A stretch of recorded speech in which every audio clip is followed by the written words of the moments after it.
If you could go back and reshoot one scene in your whole career, what scene would that be? Ooh, that's such a tough question. Hello, this is Renny Harlin, and this is When Zay Zay Met. And today, Zay Zay met Renny Harlin and the Strangers, Chapter 3.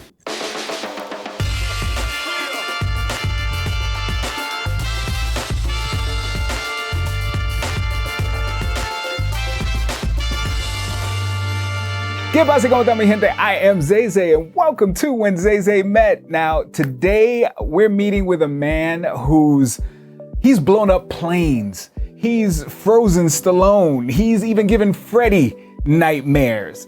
Some directors choose to chase the dream, and others chase box office. But today's guest, he chases the edge.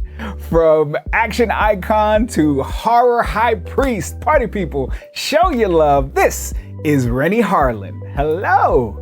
Hello. I love that intro. Best intro I've ever heard. All right. Very good. Well, we did one thing good today. Fantastic.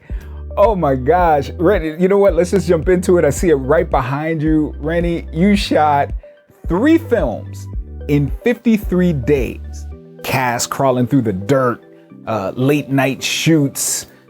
Let me ask you a question. Which broke you first? Was it Maya's arc or was it that schedule? No, actually, it was a fantastic opportunity. It was a curse and a blessing at the same time. The blessing was to do something so unique that I could make a 4.5-hour movie in one go and break it into 3 movies. The curse was that I had to shoot it in 53 days, all 3 movies on top of each other and crisscrossing all over the place. Keeping track of the emotional stakes and the physical stakes, like just think about it, like, okay, does she have a cut here or a cut here? Are her clothes torn this way or that way? Is she looking pristine? Is everything fine? Is she super scared? Is she super sad? So all those things. So that almost killed all of us, but it also fueled our passion and excitement and inspiration that it was so challenging. And I mean, it almost an emotional roller coaster to an extent, right? Because you actually made the killers very human at some points throughout the entire trilogy. Not so much the first one, but moving into the second and the third, like they have emotions and they have like thoughts and feelings, grief even. Did you think that if you let that go too early on, that they wouldn't be as scary, maybe, as they were? Yeah, that's a really good question. And I felt like, of course, the premise of the Strangers franchise, if you will, is that the killings are random and there's a real mystery about these people. At the same time, I felt that I can't make 3 movies and have them just be these stoic characters behind a mask and that's it. Right. I felt like that would be very lazy. I had to reveal something about them. Not necessarily go like, oh, they were kids and they didn't have enough toys, so they got pissed off and they started killing people. Not so, trivial, but give some tidbits about their past and also show that they have a veneer, even if they are sociopaths, but the veneer that can crack. At the same time, same way as Maya is a victim who refuses to be victimized and finally turns the tables and goes through this very complex psychological journey, I wanted to show that also this journey affects them, and mainly, our main character, the Scarecrow, and that. Yes, even if you're a sociopath, you can have certain feelings. You can feel, like you said, you can feel grief, you can feel loss, and you're not just this like maniac killing machine who is just like, coming behind you and gonna kill you. But I think it made it more layered and more interesting to give these different shades to both the killers and the victim. Now, one thing that I realized after watching all 3 films was that there's really a whole other supporting character on the horror side of things for this film, and that's the town, right? Venus, Oregon, some far off kind of place, rural Oregon. But it was rotten. and somewhat sinister in this film as well, the whole town. Was this your way of sort of saying that not all evil needs to wear a mask in this universe? No, well, it was very important for me to not make the town seem crazy so that it looks like these are all escapees from an insane asylum, but make Right. it feel real. But it's a small town and it has a certain ecosystem and certain chemistry.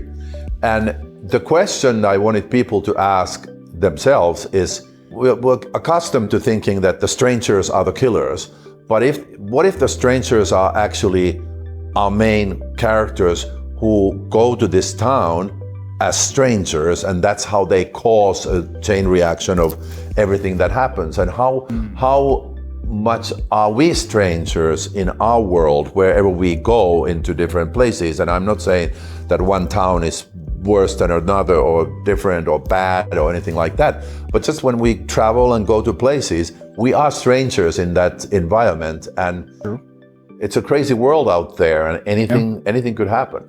Anything could happen, absolutely. And you're right. It's funny because I wanted to actually talk to you a little bit about, I mean, you've traveled the entire world, right? Like you shot all over the place, not only here in the States, but of course in Europe and in Asia. And you have a storied career, right? There's so many, you have blockbuster films, you've seen the highest of highs and the other side as well. If you could go back and reshoot one scene in your whole career, what scene would that be? Ooh, that's such a tough question.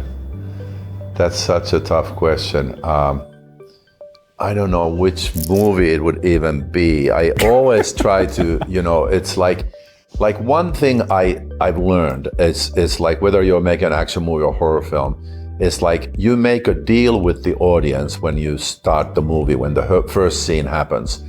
And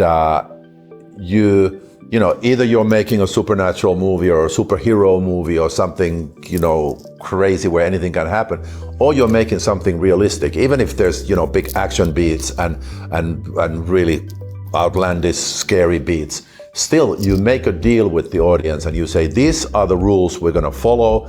Come with me, let me take your hand and let me take you on this journey. Right. And then the audience will trust you, and you can never let them down. You can never break that trust. So that's the most important thing for me. And I mean, there's been situations like even in Cliffhanger, there was one scene where I broke that trust and I had to go and redo it when I showed it to people, and I realized like, okay, that's not working. So most important thing is, bigger is not always better. What's better is just to trust the audience and let them trust you, build that bank account of trust together with them, and then you can give them surprises, but you can't pull the rug from under their feet. So that's, I don't know what I would reshoot, but I've learned to really think twice and three times before I do everything, so I don't have to reshoot it. There it is. There it is. Okay, they're wrapping me up. Do me a favor. Look right into the camera. 15 seconds. Sell me this movie. Why do we need to go see The Strangers Chapter 3 in theaters? Let's go. If you love the idea of going into the movie theater, being with a bunch of people, having this communal experience where you're holding your breath together, you're on your edge of the seat together, you're screaming and even laughing together, then this is the movie for you, because this is psychological terror like you've never seen before. Does that work? That works great. Okay? Thank you so much, Mr. Harlin. I appreciate your time, and thank you very much for being with us today. My pleasure. Continued success. Let's talk soon again. Thank you. Thank you all so much for watching When Zay Zay Met. Don't forget to like the video, subscribe to the channel, and hit the bell to be notified when we upload more conversations with celebrities and other interesting people. Now, if you'd like to see your favorite celebrity on the show, it's simple. Just tell us who that is by leaving us a comment down below. We hope you enjoyed today's episode, and we'll see you on the next one. Hasta la próxima. Lo quiero del corazón.